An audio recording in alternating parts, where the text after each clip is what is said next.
Outside, um, there are some plants that really suffer in this heat, like lettuce. But here goes. We have like sunflowers here acting like a sort of a canopy layer, and what it does is it provides shade. Here we have some zinnias that provide shade.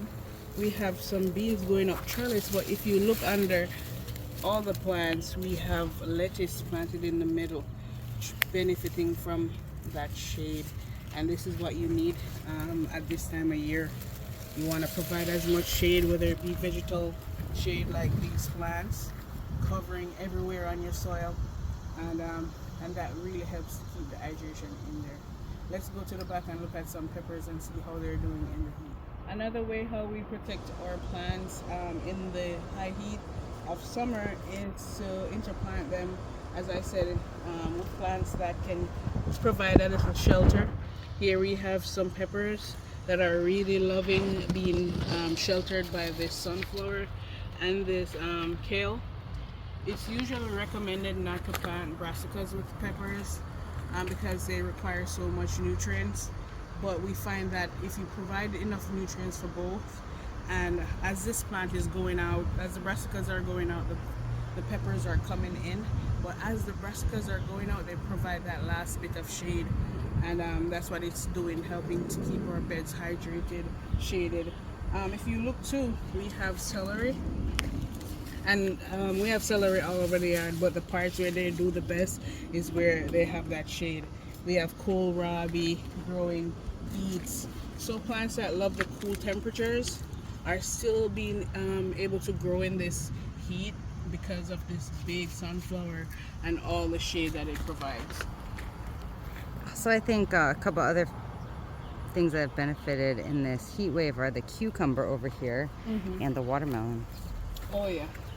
And the cucumber is a very dramatic plant in heat. It will really suck the life out of it. But as you can see, it's thriving under here, and hopefully it will be able to climb both the sunflower and the trellis. And here we have some more baby cukes, and they're doing well. Over here, not much shade, and if you can see the difference in how the plants look dehydrated, they are not as lush as that. So in ways that you can create shade with a plant, you can create shade with an umbrella. This pepper is really loaded, so it's requiring a lot of food, a lot of energy, and a lot of water, and yeah, it just benefits from the umbrella just giving it that shade and straw.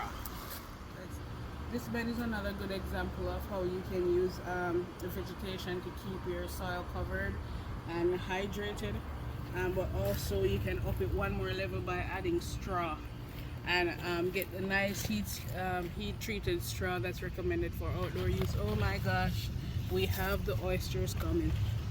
So we inoculated this bed with oyster mushroom spawn, and that's also helping the water holding capacity of this bed.